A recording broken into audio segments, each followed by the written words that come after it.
Assalamualaikum anak-anak. Apa kabar kalian hari ini? Semoga tetap sehat selalu, tetap ceria, selalu tersenyum.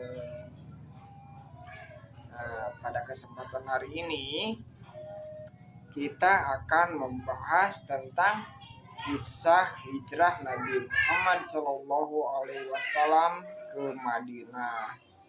Tapi sebelum dimulai pembahasannya, terlebih dahulu marilah kita berdoa bersama-sama.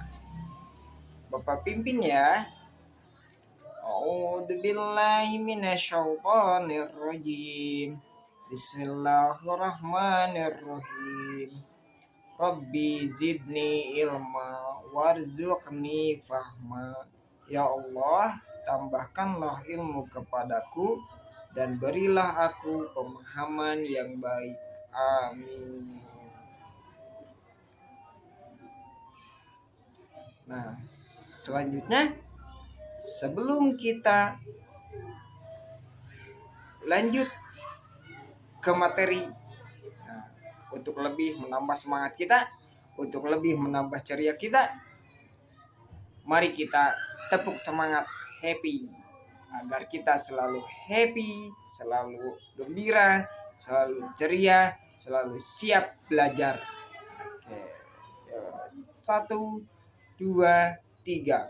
Tepuk semangat happy.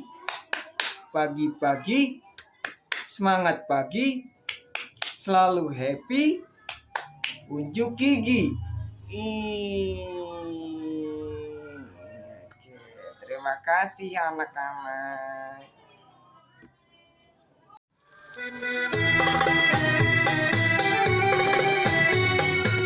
Pembelajaran dengan menggunakan metode picture and picture diharapkan siswa 1. Menyusun alur cerita kisah perjalanan hijrah melalui gambar dan keterangan sederhana. 2. Menyimpulkan pelajaran di balik hijrah Nabi Muhammad SAW ke Madinah.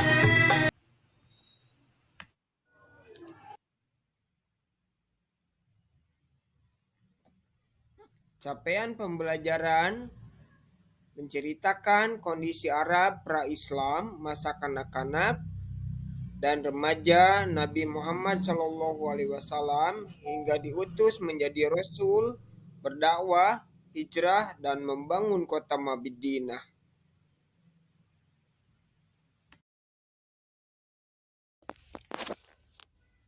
Sesampainya di Madinah, penduduk Madinah menyambut kedatangan Rasulullah SAW dengan sangat meriah dan penuh kegembiraan.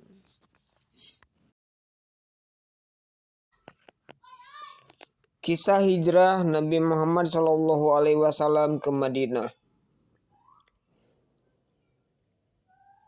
Pada suatu siang menjelang hijrah, Nabi Muhammad SAW berkunjung ke rumah Abu Bakar. Ketika masuk ke rumah, beliau meminta hanya berdua dengan Abu Bakar. Nabi Muhammad SAW menyampaikan pada Abu Bakar bahwa beliau telah mendapat izin untuk berhijrah. Abu Bakar menyampaikan bahwa dia telah menyiapkan 2 unta, satu untuk Nabi Muhammad SAW dan satu untuknya guna perjalanan ke Madinah. Dia juga menghubungi Abdullah bin Uraikid untuk menjadi penunjuk jalan. Pada tanggal 27 Safar tahun ke-14 kenabian, bertepatan dengan tanggal 12-13 September 622 Masehi, di tengah kegelapan malam, Nabi Muhammad SAW keluar dari rumah Abu Bakar. Beliau berdua tidak melewati pintu depan, melainkan dari celah dalam rumah menuju ke jalan belakang. Hal ini dilakukan untuk kehati-hatian, Beliau berjalan kaki ke Gua Thur, bahkan beliau berjalan dengan ujung jari-jari kakinya supaya tidak meninggalkan jejak yang dapat ditelusuri. Nabi Muhammad SAW menempuh perjalanan dengan mengambil jalur selatan Makkah yang biasanya digunakan perjalanan ke Yaman, bukan jalur utara yang biasa digunakan menuju ke Madinah. Jalan ke gua sangat sempit, terjal, dan banyak bebatuan. Sebelum menjauh dari perbatasan Mekah, Nabi Muhammad SAW berhenti sesaat, mengungkapkan rasa cinta beliau kepada tanah airnya. Sebelum memasuki gua, Abu Bakar masuk terlebih dahulu, memeriksa jangan sampai ada sesuatu yang membahayakan Nabi Muhammad SAW. Dan setelah segalanya aman, Abu Bakar mempersilahkan beliau masuk untuk beristirahat. 3 malam lamanya Nabi Muhammad SAW bersama Abu Bakar menginap di dalam gua. Malam Jumat, Sabtu, dan Ahad. Setiap malam datang berkunjung ke sana putra Abu Bakar, yakni Abdullah, untuk menyampaikan perkembangan yang terjadi di Makkah. Lalu kembali setiap subuh melakukan aktivitasnya di Makkah agar tidak dicurigai. Sedangkan Amir bin Fuhairah, bekas budak Abu Bakar, diberi tugas menggembalakan kambing di sekitar gua untuk menghilangkan jejak Abdullah.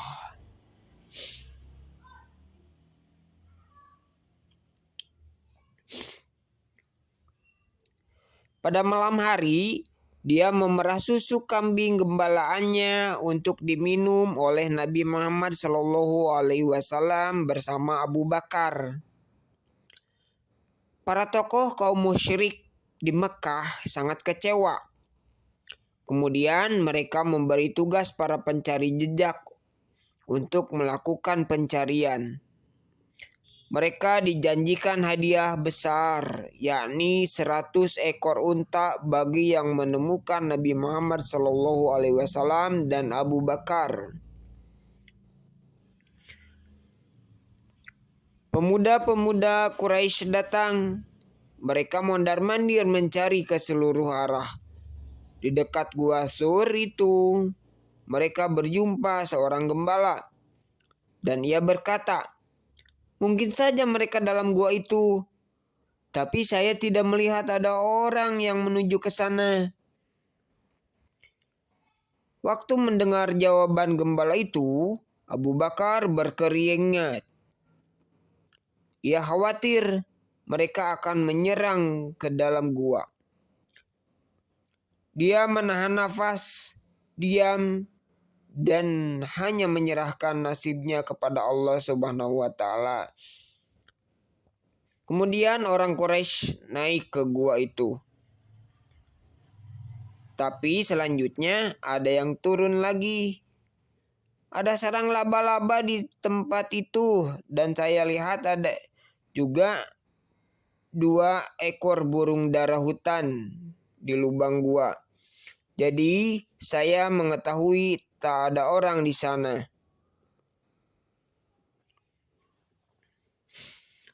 Setelah berlalu hari ketiga, tepatnya pada hari Senin tanggal 1 Rabiul Awal tahun pertama Hijrah, bertepatan dengan tanggal 16 September 622 Masehi, Nabi Muhammad SAW bersama Abu Bakar dijemput oleh Abdullah bin Uraikid guna mengantar mereka menuju Madinah sambil membawa kedua unta yang dititipkan sebelumnya oleh Abu Bakar. Sebelum menunggangi salah satu unta yang disiapkan Abu Bakar, Nabi Muhammad SAW bersabda, "Aku tidak menunggangi unta yang bukan milikku." Abu Bakar berkata, "Ini hadiah untukmu." Nabi bersikeras menolak hadiah sambil menanyakan berapa harga yang dibayar Abu Bakar untuk membelinya. Karena desakan Nabi Muhammad SAW, Abu Bakar menyampaikan harganya dan setuju untuk dibayar beliau. Ketika itu juga Asma putri Abu Bakar datang dengan bawaan bekal perjalanan. Namun waktu bekal itu akan digantung di unta, dia tidak punya tali untuk mengikat. Lalu dia memotong ikat pinggangnya dengan cermat. Satu potong untuk mengikat bekal dan yang satu digunakan untuk mengikat pinggangnya. Dengan peristiwa itu, Asma diberi gelar Zat An-Nitaqain atau pengguna dua ikat pinggang.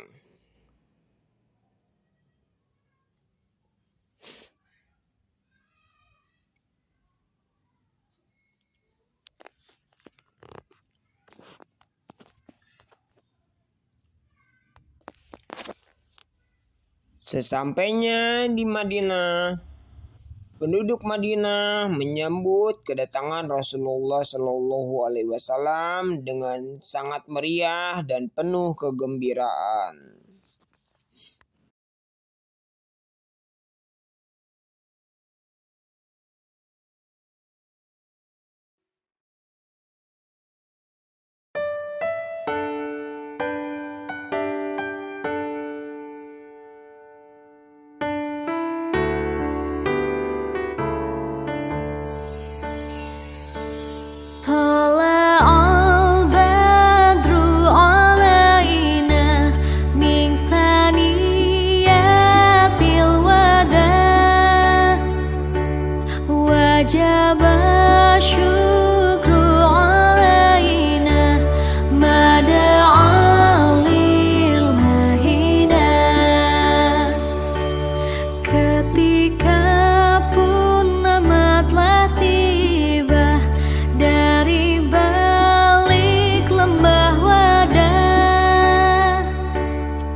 Bersyukurlah kita semua kehadirannya Allah. Sallallahu ala Muhammad, sallallahu alaihi wasallam, sallallahu ala Muhammad, sallallahu alaihi wasallam.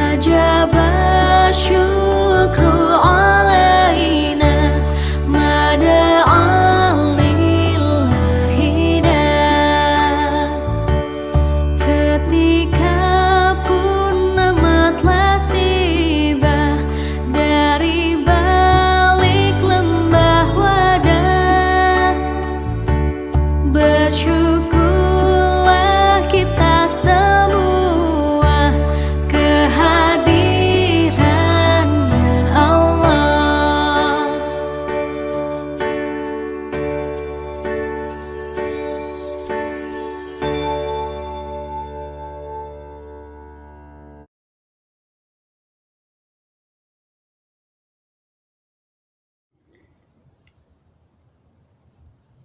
Terima kasih anak-anak.